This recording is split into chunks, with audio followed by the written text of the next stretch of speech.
Noite, amados irmãos. Prazer imenso estar aqui mais uma vez, nessa segunda-feira, dia 27, de abril de 2020. A gente fala isso que é para a gente acabar se situando. Hoje a gente vai ter o prazer imenso aí de receber o nosso irmão Marcelo Turra, do Centro Espírita Trabalhadores de Jesus, de Cabo Frio. É um amigo da nossa casa, sempre está conosco, sempre trazendo muito, compartilhando conosco muito conhecimento, muito entendimento.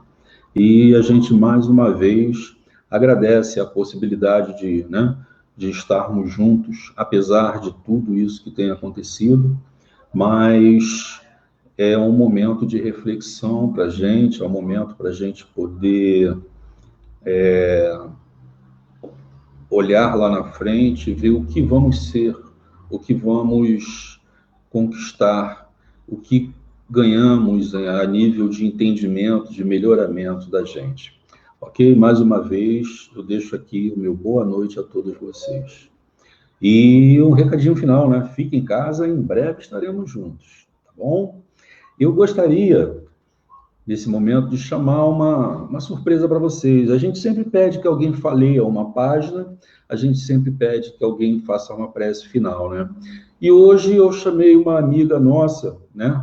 Que durante muitos anos foi da nossa Sociedade Espírita Renascer, e nesse momento ela, com todo o carinho e gentilmente, amorosamente, nos deu o prazer de fazer a nossa prece inicial e a leitura de uma página.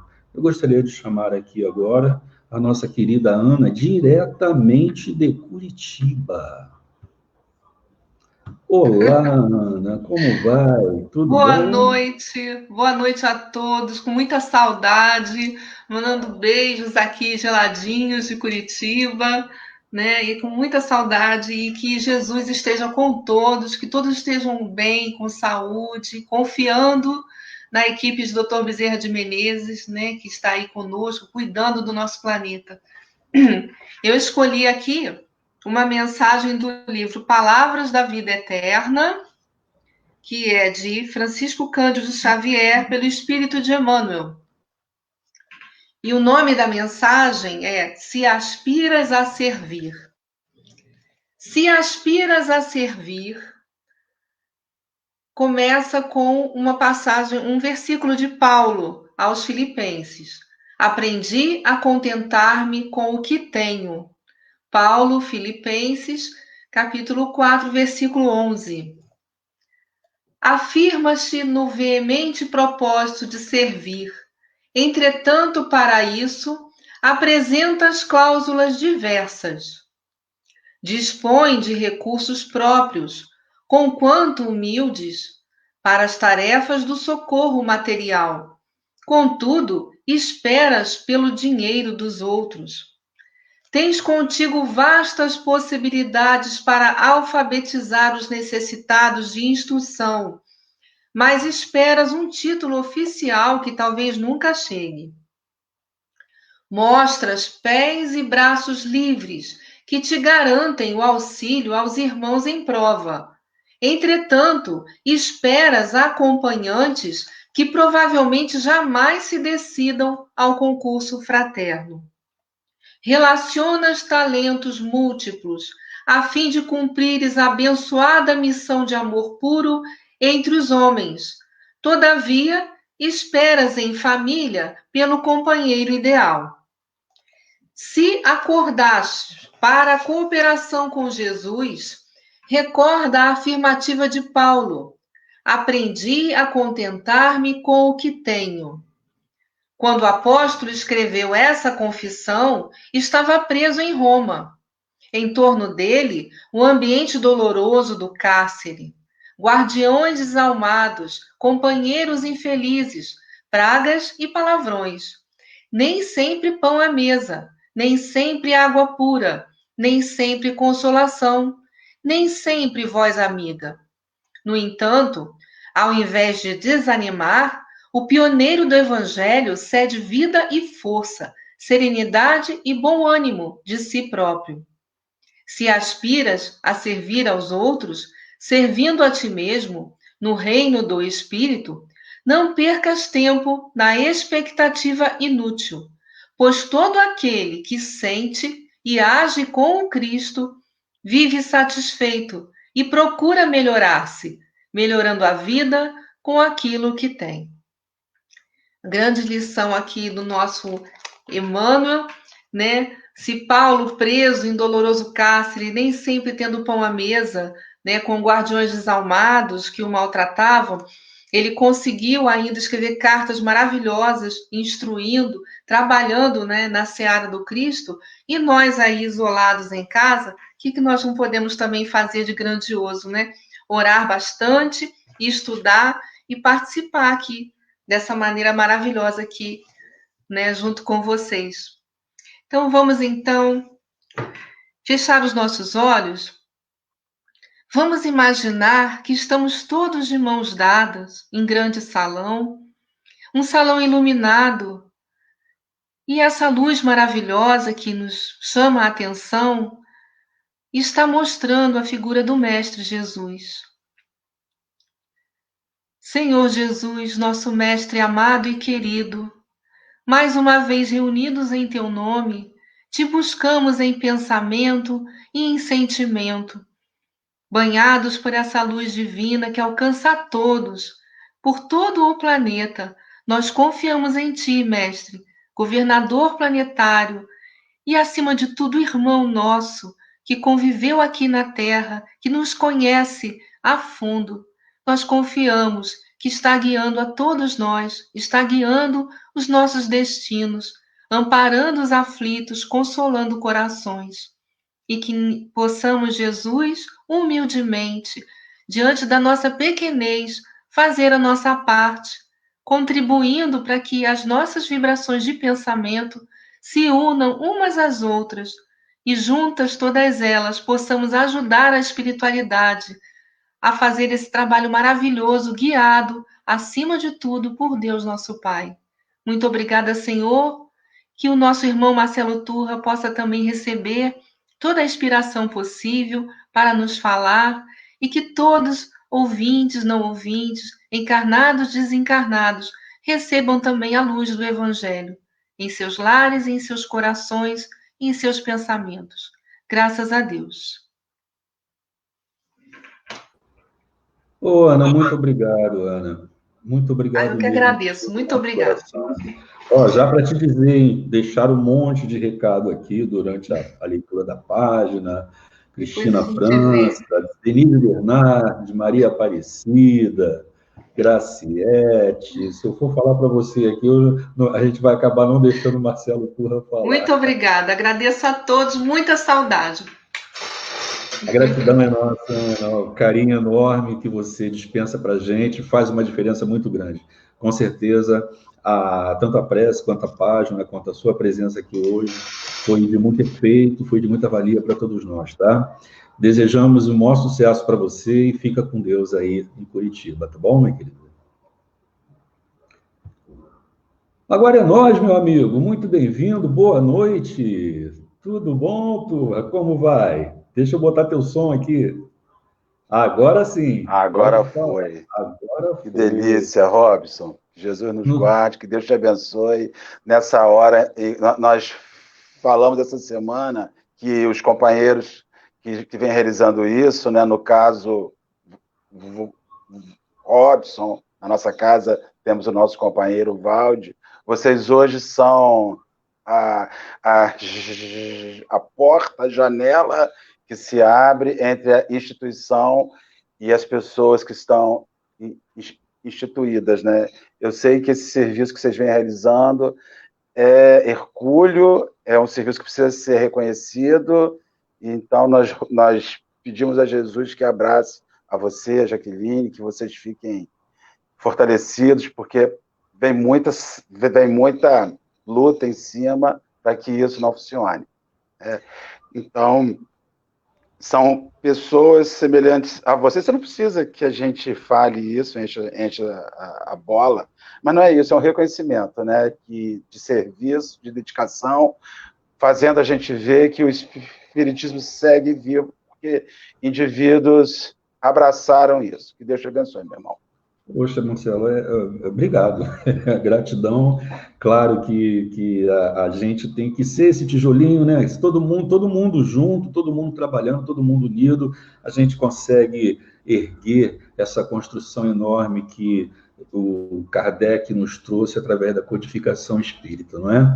A intenção é essa. E como disse Leon Denis, sempre avante. Vamos para frente, meu amigo, que não pode parar, não. Graças a Deus por isso. Não vamos parar, não. Que Deus permita que todos os trabalhadores espíritas nessa hora vibrem bastante em função da nossa querida doutrina espírita. Meu vamos refletir sobre o futuro do espiritismo? Vamos refletir sobre o futuro do espiritismo. Então, meu irmão, fica com Deus, tudo de bom. Muito obrigado, aí. Querido. Você tem uma exposição maravilhosa, tá? Vamos lá. Vamos, se Deus quiser, que Deus nos guarde. Minhas irmãs, meus irmãos, meus amigos, sentindo uma saudade enorme de ao renascer, de ver os nossos irmãos, de estar com os nossos irmãos, abraçar os nossos irmãos. Eu sinto falta de chegar meia hora antes, ir para o cafezinho com biscoito de maisena. Sinto falta, quando finaliza, eu desço lá para a cantina. Sinto falta do ar-condicionado ligado no salão. Sinto falta dos amigos, sinto falta dos olhares. Eu sinto falta de gente, né? Então, tem sido dias muito complexos. Falava para o Robson, antes de nós iniciarmos, que há dias que são mais difíceis, que nós vemos as misérias das pessoas, as misérias físicas. Estamos indo à nossa instituição sempre, ajudando em algumas funções lá, e a miséria financeira, ela chegou muito rápido para companheiros que têm 60 dias que não vendem um risole na praia, não vendem um refrigerante, são indivíduos que vivem disso.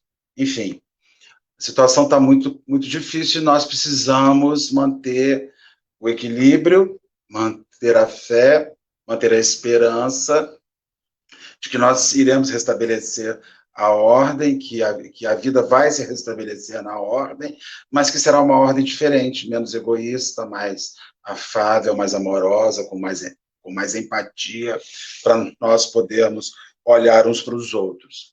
Nós estamos sentindo, nesses dias, uma certa angústia que visita aos nossos companheiros, aos nossos irmãos, com a perspectiva de futuro. O futuro sempre nos assustou, né? O futuro, para as pessoas que falam e que repetem, eu não me preocupo com o futuro, são indivíduos que ou realmente vivem uma experiência superior em relação a esta vida presente, ou são indivíduos que não guardam responsabilidade sobre a sua edificação, sobre aquilo que fazem e que realizam para as vidas. O futuro não deveria ser uma obsessão, saber o que vai acontecer conosco, mas deveria ser uma análise, porque nós construímos o futuro observando o que vivemos hoje, ante ao aprendizado do que nós vivemos ontem. Infelizmente, há muitos irmãos que não se preocupam em relação ao futuro espiritual, mas se preocupam com as questões do futuro material. Então, estão sempre recorrendo a adivinhos, a cartomantes, a pessoas outras, para que eles possam dar respostas imediatas às suas súplicas imediatas de um futuro imediato que se realize imediatamente, que se realize agora. Allan Kardec, em o Livro dos Espíritos, na pergunta 868, ele vai fazer uma indagação ao mundo espiritual sobre o futuro. E dizer o seguinte: pode o futuro ser revelado ao homem? Pode o futuro ser apresentado, descortinado ao homem? E eles então vão e respondem a Allan Kardec: em princípio, o futuro lhe é oculto e só em casos raros e excepcionais, permite Deus que seja revelado. É óbvio que dentro de uma visão divina, a questão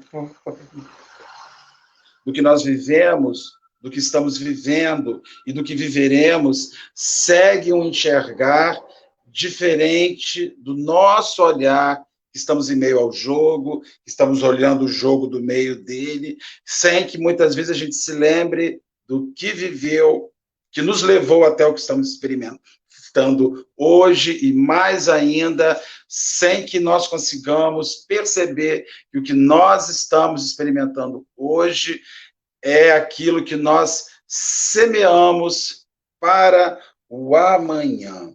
Então, não há por que nós sabermos de um futuro sem que isso guarde em si uma questão explícita de justificativa, de aprendizado para uma sociedade. O futuro individual sendo revelado, né, o futuro individual sendo anunciado, facilitaria em muito a vida humana, levaria muito o homem a caminhar sem esforço se nós vivêssemos exclusivamente de revelações e nós não precisássemos nos reorientar individualmente, sendo que estas revelações, estas sim, nos orientariam.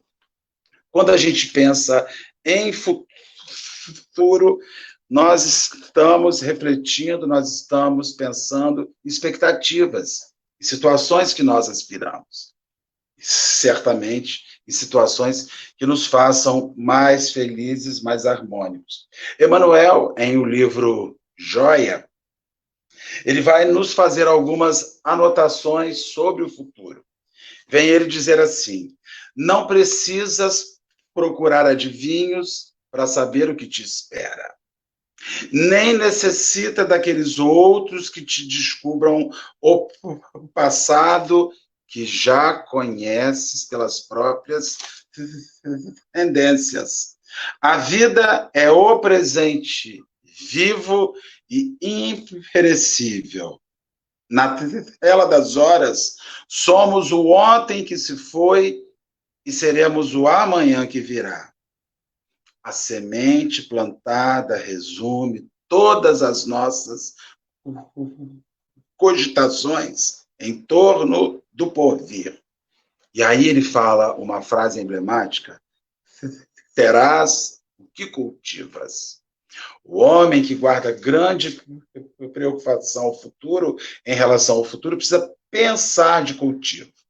Precisa pensar naquilo que semeia, naquilo que lança, no chão do seu caminho, no chão da sua vida, esperando aí os frutos que virão, porque o futuro nasce a partir das sementes que nós lançamos no solo no presente. Segue ele dizendo: não olharás figos nas macieiras e vice-versa.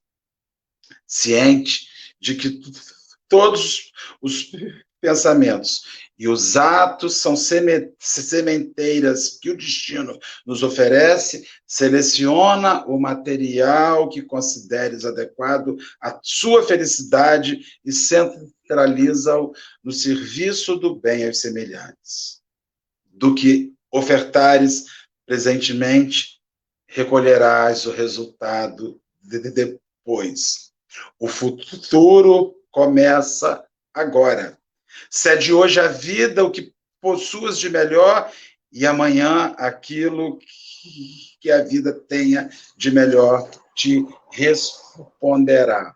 O futuro não é o destino que Deus nos oferece, mas efetivamente o futuro é aquilo que nós plantamos hoje, é aquilo que nós lançamos ao solo da nossa vida hoje, é aquilo que nós, nos nossos esforços, construímos de forma ordenada e organizada, esperando que volte. Quem planta orgulho, colhe orgulho. Quem planta inveja, colhe inveja. Quem planta egoísmo, egoísmo recebe de volta. Quem planta sentimentos infelizes, os sentimentos infelizes voltam, e este futuro em nada tem a ver com os desejos de Deus das nossas vidas. Visto que tudo que construímos nas nossas vidas vem dos melhores projetos do Senhor para cada um de nós. Se nós fracassamos nas construções futuras que vimos edificando, o problema é nosso. O elemento de infelicidade é nosso. Quando nós imaginamos isso e pensamos sobre o futuro, e pensamos sobre religião, pensamos sobre aquilo que o Espiritismo representa para as nossas vidas, em verdade, pensamos sobre aquilo que o Espiritismo propõe às nossas vidas como verdade. Visto que, se nós, enquanto seres humanos, fracassarmos, e se nós, enquanto seres humanos espíritas, fracassarmos, a grande probabilidade de que o nosso fracasso humano reverbere em todo o entorno que estamos inseridos. Dificilmente um chefe de família que fracassa ao orientar a sua família, pessoas que fracassam no núcleo familiar, já lançam sementes onde precisará que aqueles outros que estão ali, que filhos que estão ali, tenham a habilidade específica em separar e não se sentir contaminado. Por isso, promovendo um futuro melhor do que aquele presente que receberam nos seus lares.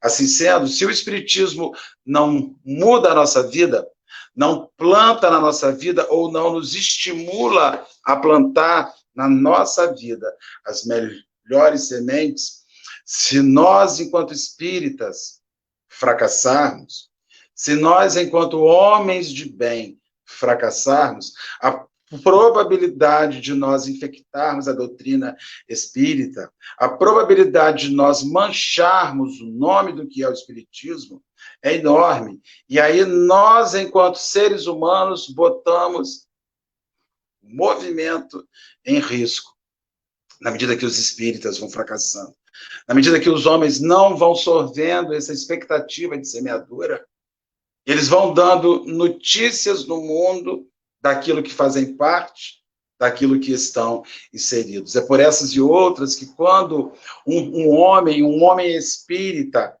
decai, ele fracassa, é inevitável que ele leve junto o nome da doutrina. E aí o Espiritismo sofre os embates. Sim, ele é forte, é óbvio que a doutrina espírita é forte.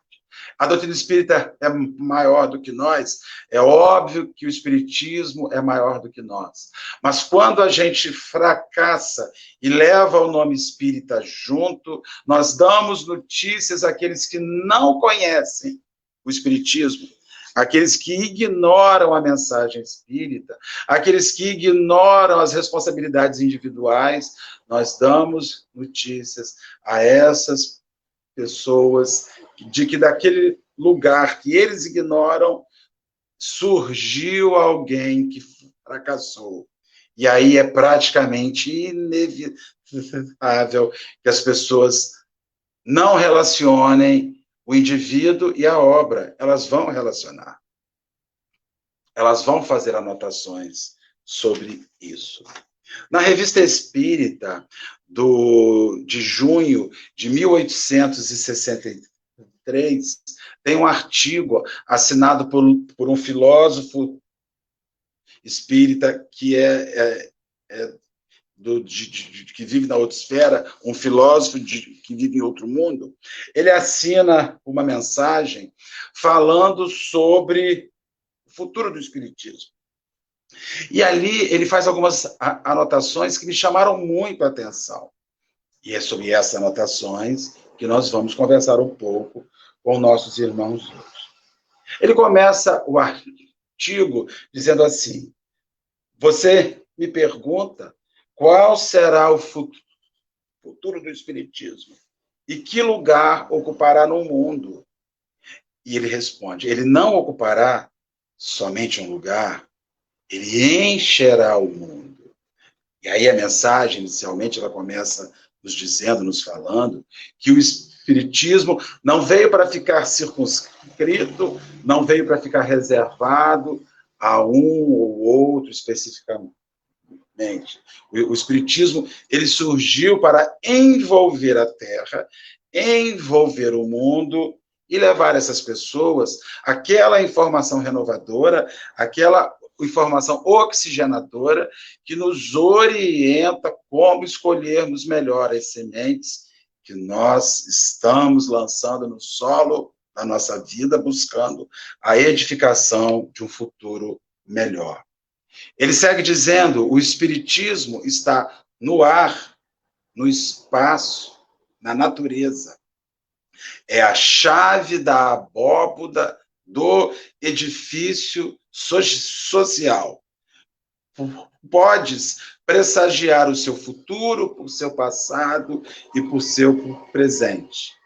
O Espiritismo é a obra de Deus. Vós, os homens, lhe destes o nome. Deus vos deu a razão quando chegou o tempo, porque o Espiritismo é a lei imutável do Criador.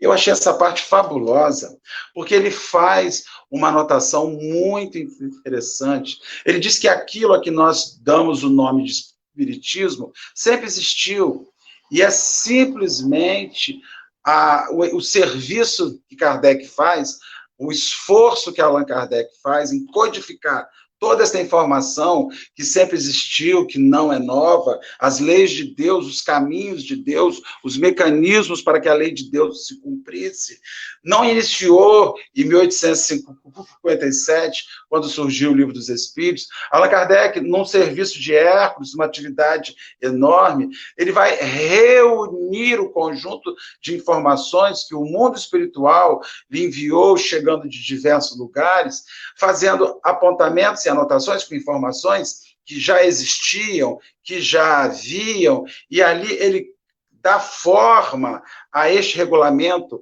dá forma a esta fusão de mensagens, de contextos e de informações. Então, aquilo a que nós chamamos de Espiritismo é simplesmente as leis divinas que se aplicam à natureza humana, que se aplicam ao mundo em que vivemos, que se aplicam aos seres encarnados e desencarnados, sendo anotada em obras. Mas nada é novo, porque os 5 princípios básicos que orientam a doutrina espírita, que norteiam o Espiritismo, são 5 princípios básicos de sempre. Eles não se iniciaram com a codificação. A existência de Deus, a imortalidade que vive o Espírito, a pluralidade das existências, a comunicabilidade entre encarnados e desencarnados e os vários mundos habitados. Isso não é uma novidade, isso não é um assunto novo, isso sempre foi discutido, isso sempre foi falado, isso sempre foi afirmado em muitos lugares, por muitas pessoas, em vários ambientes, em várias épocas, desde que o homem começou a olhar para o céu e desde que o homem começou a olhar para dentro de si mesmo. Agora, o que vem acontecendo? As orientações são enviadas, a mensagem ela é enviada, e o homem, de tempo em tempo, ele recebe a semente, ele recebe a boa semente, se envolve, se apaixona pela boa semente, e de tempos em tempos ele começa a perder o encanto pela boa semente e a ceder à corrupção das sementes infelizes, que se envolvem de forma escondida no saco de sementes boas que ele recebeu. E assim, é por essas e outras que de época em época Deus envia à terra espíritos mais adiantados que saiam à natureza daquilo que nós viveríamos hoje. Então, de tempos em tempos, estão sendo enviados espíritos para nos lembrar das questões que a gente está experimentando e precisa experimentar. Segue esse nosso irmão dizendo: se esses homens não triunfaram, foi porque a inteligência humana ainda não se achava suficientemente aperfeiçoada. Então, veja, o que Allan Kardec faz hoje, fez em 1857, quando ele lança o Espiritismo, é reavivar a mensagem, é resgatar, é chamar de volta a mensagem daqueles companheiros que receberam o saco de semente anteriormente e que permitiram que sementes infectadas, que sementes infelizes chegassem naquele saco, até que em determinada hora o saco de sementes ruins, naquele saco, as sementes ruins se sobrepunham às boas sementes. E aí o joio nascia em meio ao trigo, o joio surgia em meio àquele trigo, anulando e abafando. De tempos em tempos, a mensagem tem que ser revisada. E aí ele segue dizendo, esse filósofo, o seguinte: que era o cristianismo há 18 séculos, se não o espiritismo? Só o nome é diferente.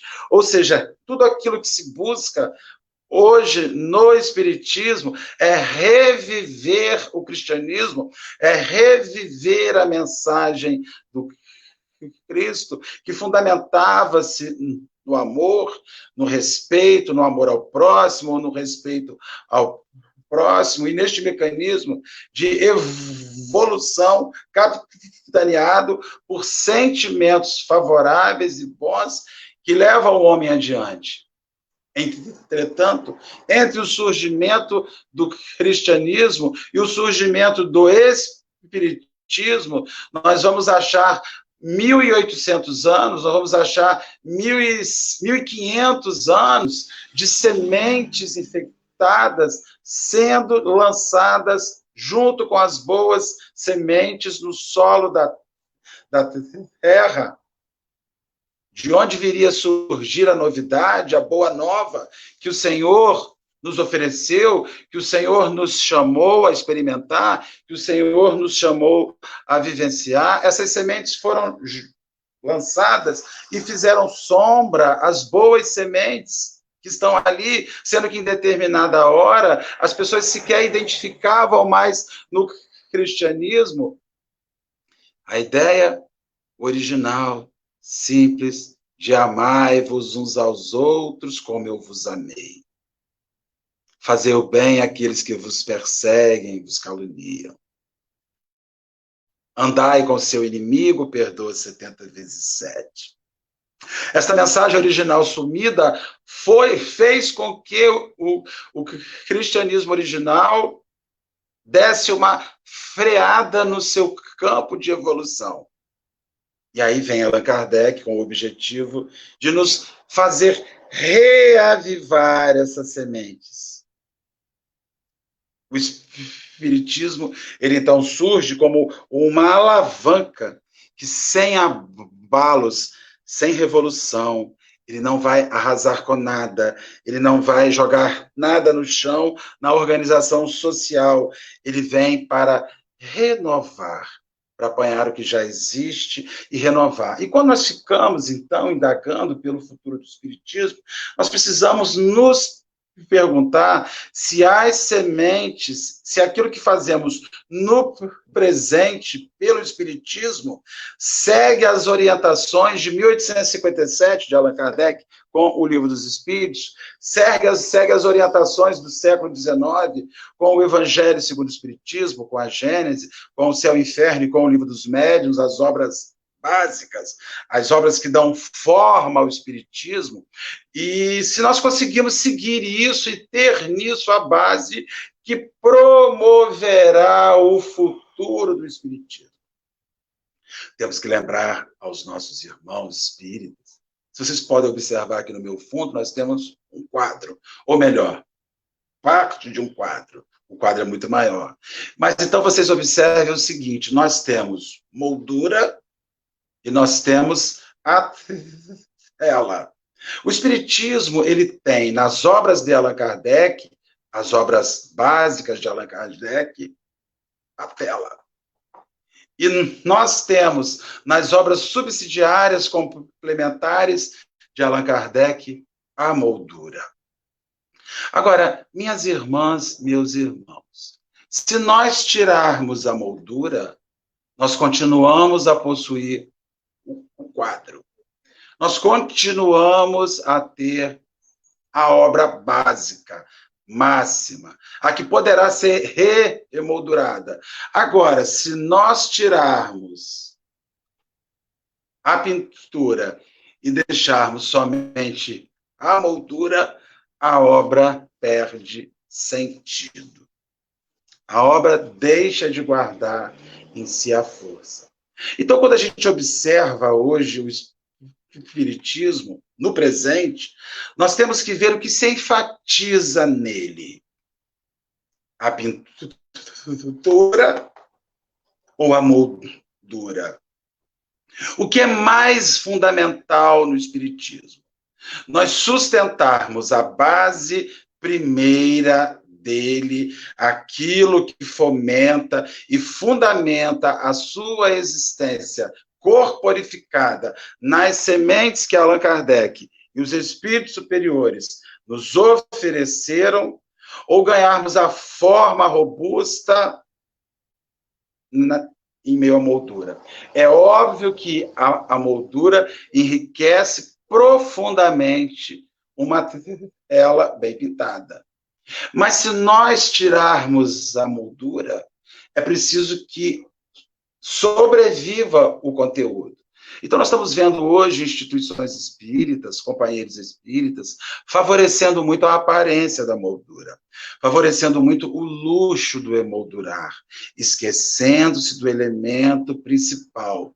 E se nós assim o fizermos, nós corremos um sério risco que aquilo que representa o cerne do Espiritismo, que é a transformação moral, que é a renovação moral do ser humano, caia em desuso e lese o futuro que nós tanto esperamos.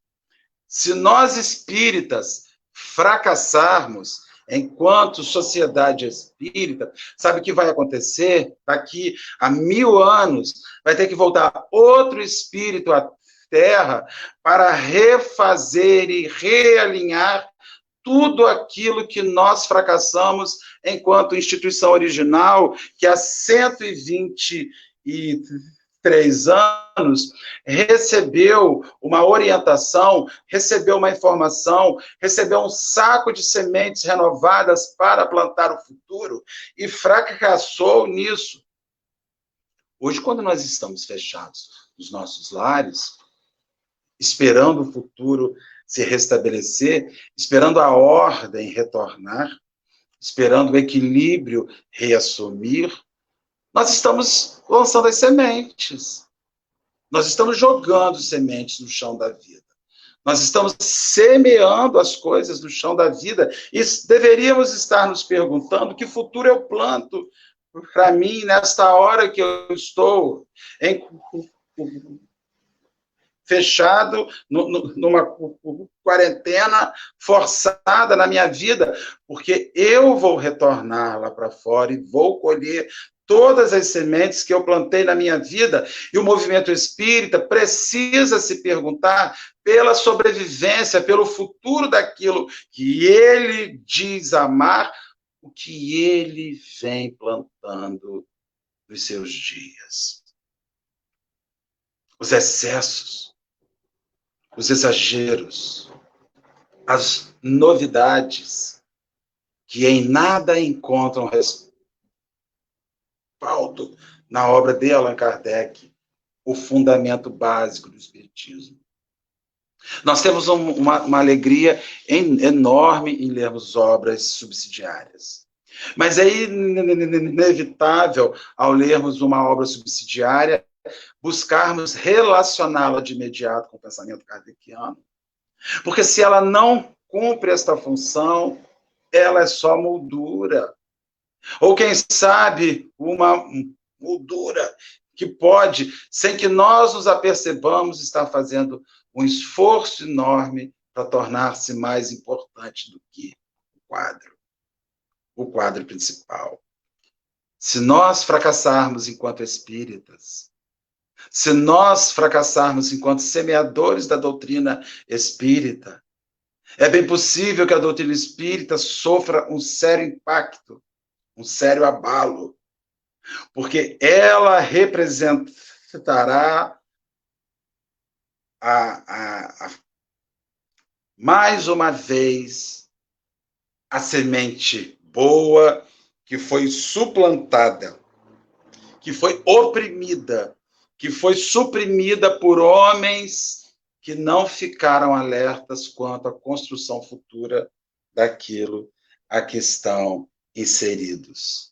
Segue o nosso amigo dizendo: as relações sociais se transformarão muito naturalmente entre a riqueza e a mediocridade.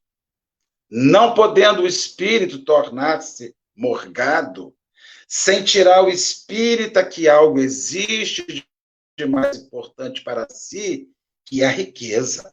Libertar-se-á da ideia de acumular, que gera a cupidez, e, por certo, o pobre ainda será beneficiado por essa diminuição de egoísmo. Então, veja, uma sociedade melhor é uma sociedade que recebe esta semente boa, e a semente que a doutrina espírita vem nos dizendo, vem nos falando, vem nos recordando, vem nos fazendo observar de longa data, de longo tempo. É a mensagem que nos estimula a refletir sobre as sementes que a gente lança.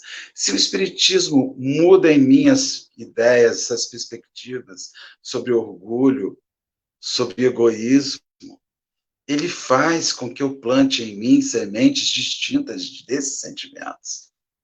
E faz com que eu me torne uma pessoa melhor em relação a essas ideias e a esses sentimentos sofríveis e infelizes. E quando o Espiritismo frutifica em nós, nós frutificamos na sociedade onde vivemos. Quando o Espiritismo muda a gente muda o mundo que a gente vive. E quando a gente muda o mundo que a gente vive e muda ele para melhor, nós produzimos um futuro melhor para o mundo.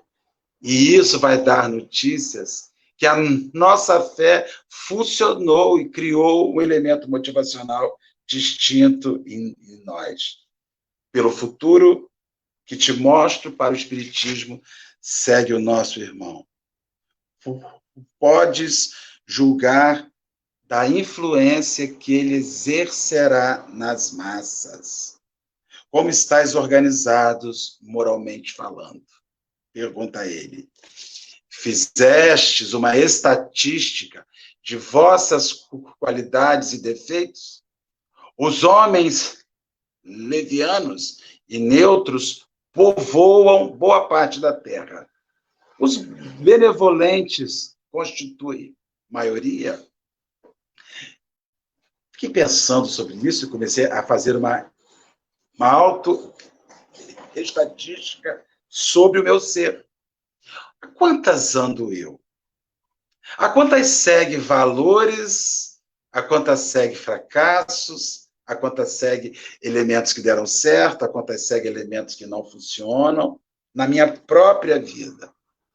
Porque, certamente, se o Espiritismo não cria em mim as transformações, se ele não me faz um homem melhor, da mesma forma, se não sou um homem melhor, não sou um espírita melhor. E aí eu dou notícias sobre esta fé, que passa a ser enxergada pelos outros companheiros, principalmente por aqueles que ignoram, por aqueles que não sabem o que nós vimos realizando no plano institucional, o quanto a gente pode fracassar. É duvidoso. Entre os neutros, isto é, entre os que estão com um pé na balança do bem e outra na do mal, muitos podem meter os dois pés no prato da benevolência, que é a primeira etapa que conduz rapidamente a níveis mais avançados. Nós estamos hoje percebendo a transformação do mundo. Nós estamos hoje identificando que o mundo, de maneira acelerada, passa por mudanças radicais. E nós estamos hoje, mais do que nunca, sendo chamados a pisar num lado da balança. Não dá para nós seguirmos a nossa vida neste equilíbrio de bem e de mal que existe em nós, quando já fizemos os levantamentos do que há de semente ruim na gente. Porque sempre que nós nos acomodamos diante do mal que há na gente e usamos o bem que existe em nós como um fator de equilíbrio, eu me esqueço que as sementes do mal seguem lançadas no meu saco de sementes com as sementes do bem. E que eu estou lançando isso no terreno existencial da vida. E aí cada um de nós espíritas está sendo chamado para, neste momento, construir o seu futuro. Um futuro de renovação. Outro dia nós conversávamos com os companheiros nossos e eles diziam assim: quando nós sairmos disso, nós vamos sairmos muito mais fortes. Eu falei para eles: meus irmãos, nós não temos que sair mais fortes. Nós temos que sair mais humildes, mais cordatos, mais brandos, mais pacíficos, segundo aquilo que Jesus nos asseverou no Sermão do Monte. Esse negócio de sair mais forte, capacitado para enfrentar a tudo, nós não temos que sair desses momentos de estarmos isolados mais fortes, nós temos que sair desse estado de isolamento mais fraternos, mais amigos. Esta sensação de força nos dá a ideia de combate, de guerrilha, de defender posicionamentos. E não é hora de nós defendermos nenhum tipo de posicionamento, a não ser que esse posicionamento reflita o posicionamento que o Evangelho nos deixou e que Allan Kardec veio nos recordar para que nós pudéssemos, servindo-nos do Espiritismo, construir um futuro melhor para a sociedade. Sociedade essa que nós vivenciaremos. Escuto às vezes companheiros dizerem assim: nós precisamos fazer um mundo melhor para os nossos netos, para os nossos bisnetos. Mas quem serão os bisnetos, quem serão os tataranetos, se não nós voltando? Então, o mundo melhor que nós queremos fazer não é um mundo melhor para a nossa genética somente, mas nós precisamos ter em mente que construiremos um mundo melhor, que há de nos receber daqui uma geração, 2 gerações, 3, quando a gente vai retornar e seguir no plano evolucional. Se nós fracassarmos enquanto espíritas, o espiritismo não vai ter cumprido em nós esta função, e se nós permitirmos que sementes infelizes infectem esse movimento, e, infelizmente, nós temos visto assuntos estranhos, coisas esquisitas surgindo. Nomes, a gente ouve no movimento espírita, nomes de homens que são mais falados que o nome do próprio Allan Kardec. A gente ouve no movimento espírita nomes de homens, médios, expositores, pessoas de representação, que nós não tiramos o mérito. Esses nomes são mais ouvidos que Allan Kardec. Esses nomes são mais ouvidos que os nomes de Jesus. Parece que quando nós queremos resolver dúvidas, recorremos à fala destes homens, sem nos preocuparmos se a fala destes homens reflete o pensamento kardeciano, reflete o pensamento do Cristo, que são as grandes máquinas. Jesus, a grande máquina que veio promover a renovação de uma sociedade. Allan Kardec, aquela outra máquina que veio reavivar o pensamento do Cristo e alinhá-lo com as questões da ciência e da filosofia, nos apresentando isso hoje. Então, nós precisamos seguir o nosso raciocínio fundamentado na tela, não na moldura. Às vezes recebo vídeos de companheiros que estão querendo dizer, porque o fulano disse isso e manda isso para a gente, como se aquilo representasse a verdade. Eu pergunto ao companheiro, antes de você aceitar essa verdade, você buscou o eco desta mensagem com a mensagem original de Allan Kardec? Isso faz eco com a mensagem do Cristo? Senão, esta mensagem bota em risco o futuro daquilo a que tanto amamos o Espiritismo, e mais ainda, bota em risco o nosso futuro no Espiritismo, e mais ainda, se bota em risco o nosso futuro no Espiritismo, bota em risco o nosso futuro na sociedade organizada onde vivemos. O futuro do Espiritismo se dará sobre aquilo que ele conseguiu fazer na individualidade de cada espírita, conduzindo, levando a planos de reflexão que possam superar estes elementos. Nós precisamos refletir sobre estes elementos. O Espiritismo ele é muito maior que a voz de um médium, ele é muito maior que a voz de um expositor. Ele é a voz do Cristo reavivada e potencializada por Allan Kardec, sob a orientação do próprio Cristo, assumindo a figura do Espírito de verdade, que vem nos reafirmar todas as questões. Para que o Espiritismo sobreviva, o espírita precisa dar este vigor, manter vivo e aceso este vigor na doutrina onde ele está inserido. Porque se nós fracassarmos, ele fracassará. Ele não terá logrado o êxito que se espera. Haja vista que aquele que deu o início em tudo isso que fazemos hoje, Jesus de Nazaré, era filho de gente simples, de gente pobre, de gente humilde, nascido numa manjedoura, local onde os animais comiam, ali que o divino amigo, que o Rei Solar, foi ser aninhado. Entretanto, os homens recusaram aquela imagem e precisaram entronizá-lo num templo coberto de ouro. Porque para os homens é muito difícil entender espiritualidade no processo da simplicidade.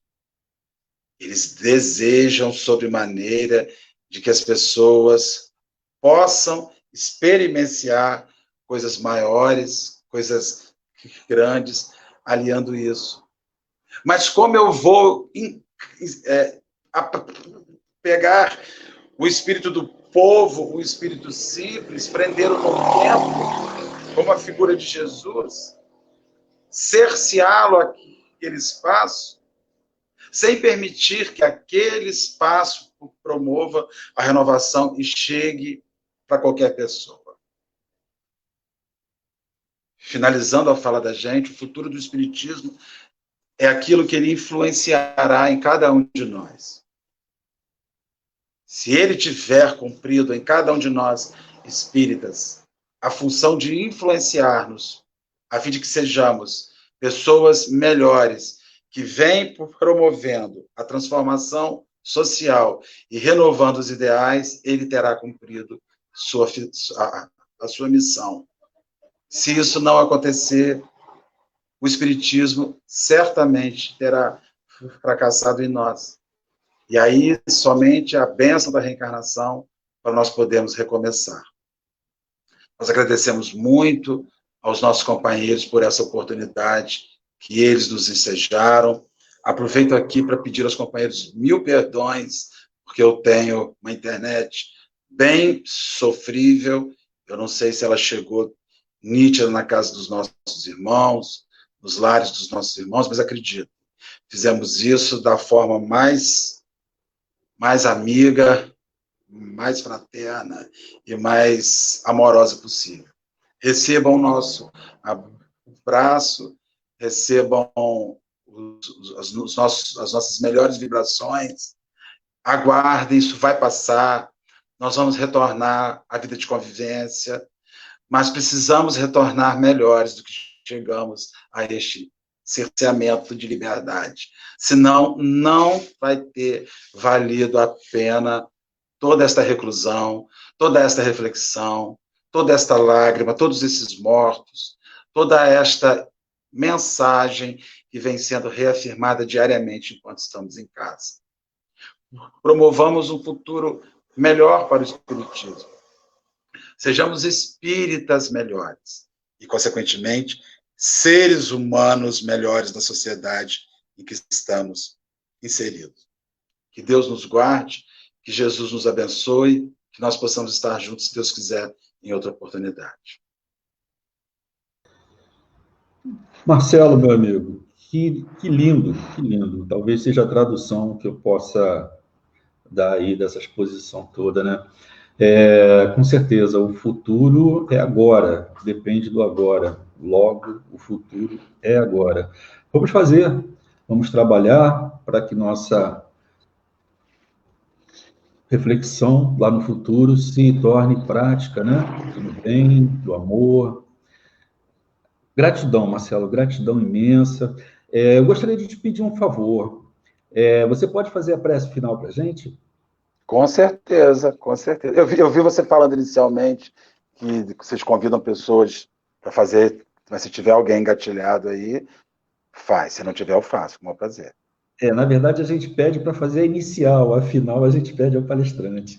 Ah, então, meu filho, eu faço a prece, eu vou nunca, uma reza, a gente não desperdiça nunca. Que bom. Nós vamos orar, meus irmãos. Obrigado, Robson. Uma gratidão imensa. Olha só, muita gente estava aqui, muita gente falou bastante, muita gente depois, com calma, se você quiser ver, e numa oportunidade bem próxima, quiser trazer aí as reflexões que os amigos trouxeram, por favor, fique à vontade sempre. Você faz parte da nossa casa Renascer. Opa, com certeza. Fico muito grato por isso. A nossa prece. Nós vamos orar então, meus irmãos. Eu vou pedir aos companheiros que fechem seus olhos, que mentalizem o renascer, a mureta na frente, vamos estacionando os carros da gente em frente à Sociedade Espírita Renascer. Eu já tenho a minha vaguinha cativa em frente ali da casa, a roseira vermelha da entrada, a porta. Quando a gente entra, o sofá à esquerda, aquela mesa. Sempre que eu chego ali, eu vejo a Aliceia sentadinha, a gente se beija, se abraça. Eu estou nesse momento visualizando quando a gente entra na Sociedade Espírita Renascer. Em frente à cantina, à escadaria. E ali a gente sobe, degrau a degrau, na parede um quadro enorme com um golfinho. Como eu conheço aquela casa. Como eu conheço cada tijolinho daquela casa. A porta de vidro que se abre, a gente vira à direita e vê aquele salão magnífico, onde já fomos e seremos ainda tão felizes, ouvindo os nossos companheiros de caminhada, falando aos nossos companheiros de caminhada. Quando a gente se senta, leva de imediato a mão no ombro do companheiro do lado, o puxa para si, o abraça, sorri. Às vezes ensaia-se até uma pequena desordem no vozerio, mas não é falta de disciplina, é a alegria de estar naquele lugar. E quando nós retornarmos, o vozerio então será ensurdecedor, porque nós vamos reunir a nossa alegria, o nosso choro de felicidade em estarmos de volta, Senhor Jesus, ante a presença da falange bendita que atua na Sociedade Espírita Renascer, casa tão amada por nós, do fundo do coração. Nós queremos te pedir que esta falange visite cada um dos lares que nos assistem agora e leve a eles as bênçãos, a pacificação e a tranquilidade que os seus medos estão pedindo, que as suas angústias estão pedindo, que os seus temores estão pedindo, que sua insegurança está pedindo. Senhor, abraça-os calmamente a cada um dos nossos irmãos e diga baixinho nos seus ouvidos: tem de bom ânimo. Eu venci o mundo. Você também vencerá, tudo vai passar. Nós só somos, Jesus, agradecimento por este momento. E te pedimos que esta oração sentida e sincera que ora te fazemos chegue aos nossos irmãos. Que o Senhor nos guarde, nos abençoe, fluidifique as águas que estejam na casa dos nossos irmãos, levando a cada uma o medicamento necessário para este momento. Fique conosco, divino amigo, hoje e sempre. E guarda-nos em paz. É o que nós te pedimos. Em teu nome, Jesus. Encerramos a tarefa da noite de hoje. Graças a Deus. Marcelo, meu amigo, gratidão imensa. Gratidão pelo carinho, pela disponibilidade de estar conosco. Se Deus quiser que tenhamos mais vezes, se não lá, aqui na... Se Deus quiser, na casa. Tá bom, meu amigo? Um abraço, querido. Fica com Deus.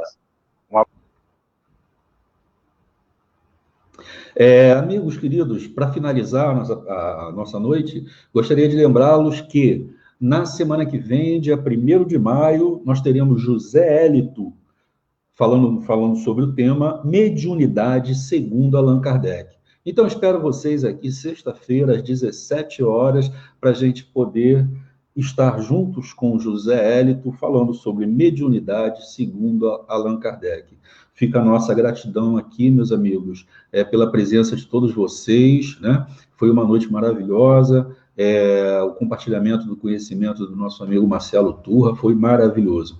Então, que Deus abençoe a todos vocês, nas casas de vocês, nos seus lares e nas suas vidas. Fiquem com Deus.